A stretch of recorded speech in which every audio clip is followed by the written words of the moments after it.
gonna talk until the wee hours of the morning. Okay, let's hear your story, Mitch. Okay, so the weirdest thing that ever happened to me in a strip club, I didn't contract a disease. Yeah, well, that's which I'm only assuming that's where I got it from. okay. Oh, Mitch Jones.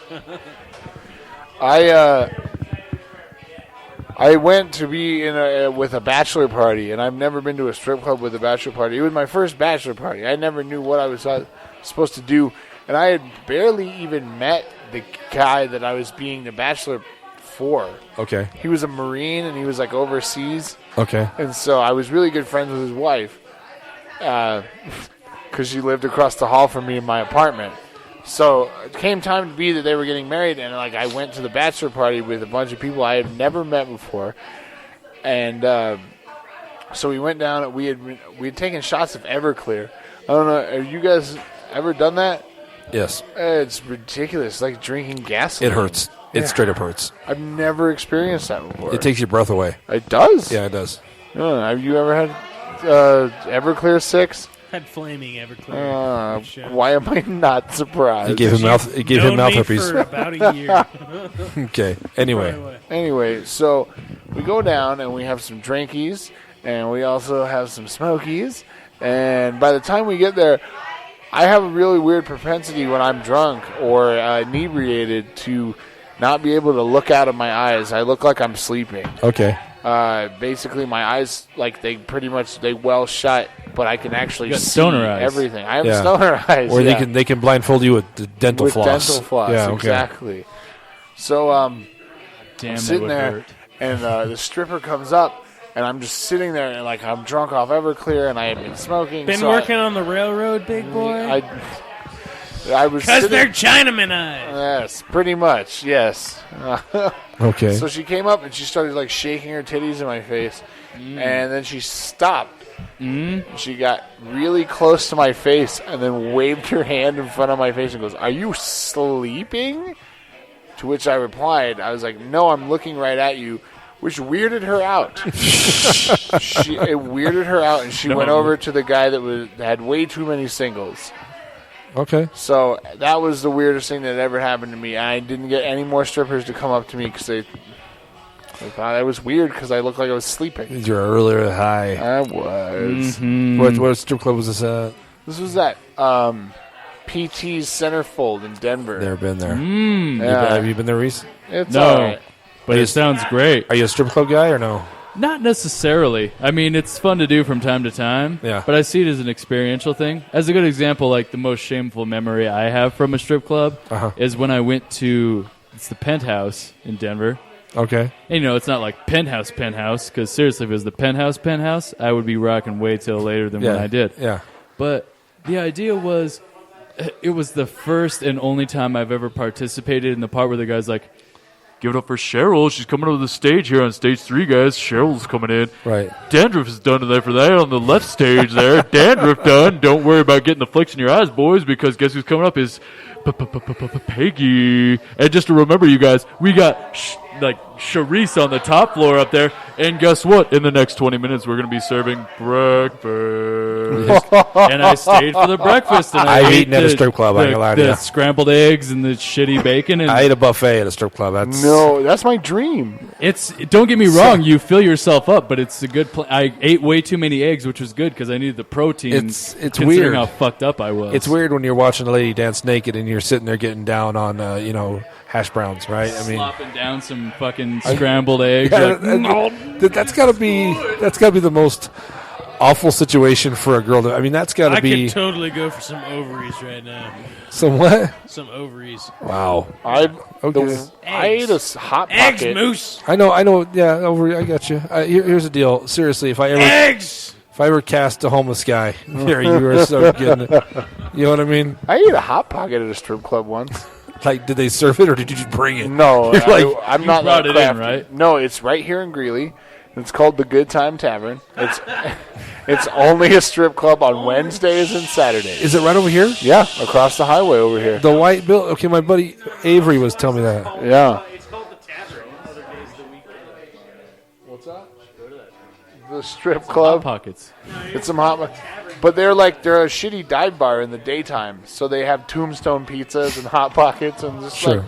finger food. Because legally they have to See carry these food. titties and Right. get yourself a broccoli and cheese hot pocket. Yeah, I yeah. did get a Hot Pocket. It was the weirdest thing. I'm taking it out of that sleeve while watching a stripper just shake her tits to feed her kids.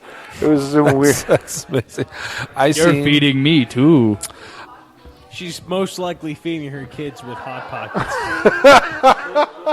That's usually what about $5 can buy. She's embezzling Hot Pockets out of the place. Is that what you're saying? She's She at least got away with a few Tombstone pizzas, Moose. That's all we're saying. Dynasty. I got the pizzas. Let's go.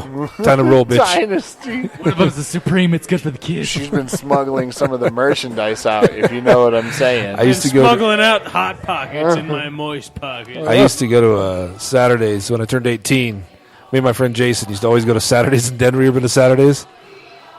It's like the dirtiest, nastiest place Is that ever. off of Federal? Colfax. Colfax. Okay, Yes. that explains a lot about why it's so dirty. That's where I saw my first hooker, my first crackhead.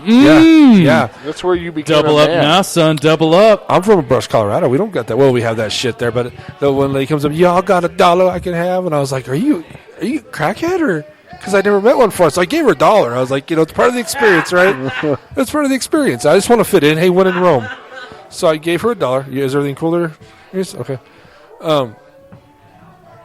Okay, you're just adjusting. I got you. So anyway, I gave her $1. Saturdays, that's where I had the buffet. I don't know what Jason at first was like. We shouldn't eat a buffet at a strip club. It's probably not healthy. I said, who gives a shit? You know What what I have mean? you ever eaten at Bally's? No. Las Vegas? Oh yeah. Same thing. Same Exact stripper same food. thing. Bally's? Yeah, the whole point is though you got to get the buffet at the nighttime, and then you see the flamenco dancers. That's part of the deal. Yeah. No six killer. Six, you're making it dirty. I just was trying to make it better. So Yeah. What are you doing? Don't touch it with your lips if you got herpes. That's for real, G. There you go. Vokey, watch out. Mike 3 has herpes now. Yeah. Yeah, but I gave it to it. Yeah. Yeah. If Vokey has an outbreak, he's a large man. What are you doing, bud? Oh, you just had to pop it off. That was weird. Okay. How about you don't? It might be touch time to... Yeah. They're getting weird over here. Yeah, they are. And by they, I mean Gary Six Killer. Yes. All of his personalities. Yeah. Yeah. This is. I'm not kidding. Like crazy homeless guy. Like. Crazy homeless? Yeah. Don't. Okay. Shit dynasty. That's all right. Let's not break my microphone, Gary, because I Hey. don't want to. Gary, Yeah. cool your jets. Yeah. Let's be cool, buddy. Let's be cool. Okay. I don't know. That might be a good cue to maybe kind of wrap it up. I don't know. Yeah. Can you hear that noise? That's the reason why I took it out of the. I guess let's just go ahead and cut this. Let's just go ahead and make this a wrap.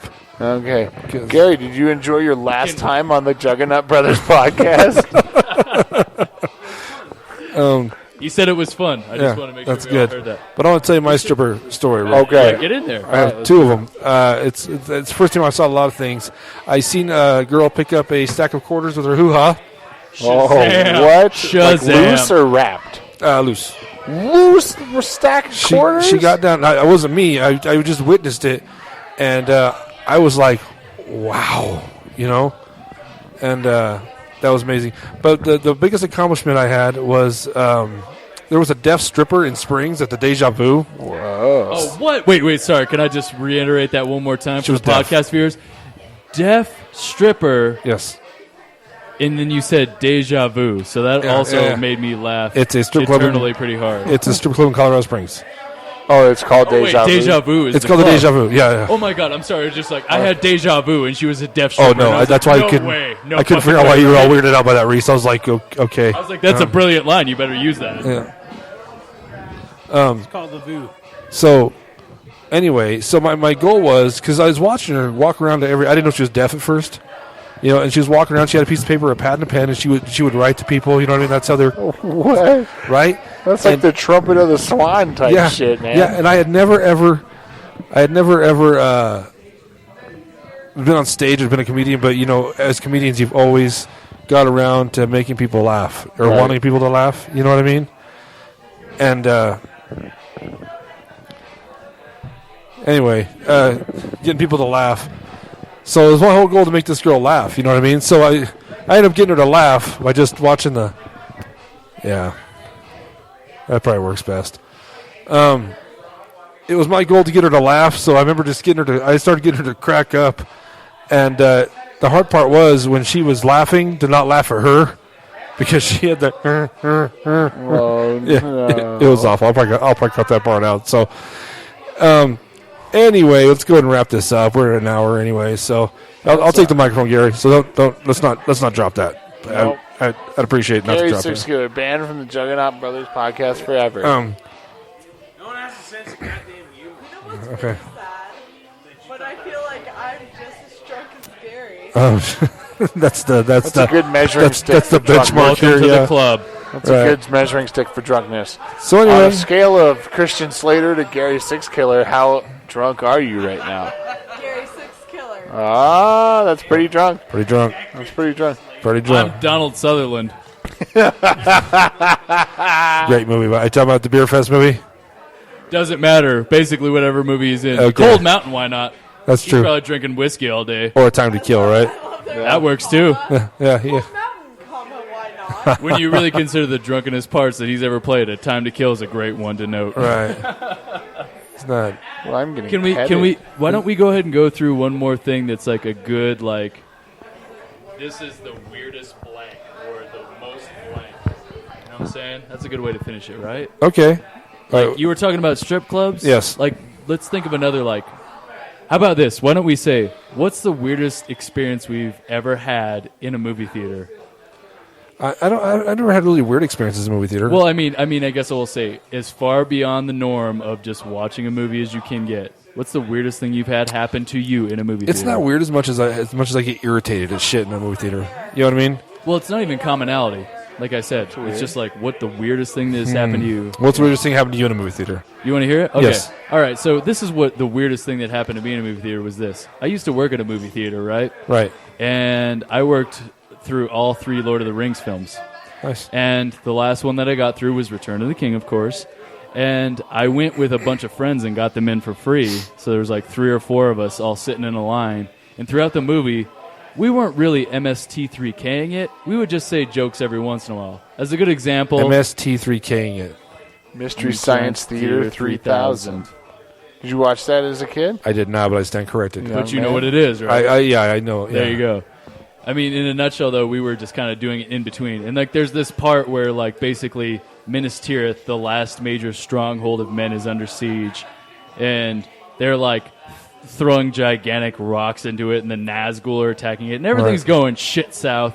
And also on the back end of things, things went shit south close to Mordor. They picked up Frodo. The only problem was Sam had the ring. That was the thing. They picked up Frodo, but Sam had the ring. Right. So it's all good. But the whole point is, when they finally come back to the point where they're going to reinvest on Samwise and Frodo,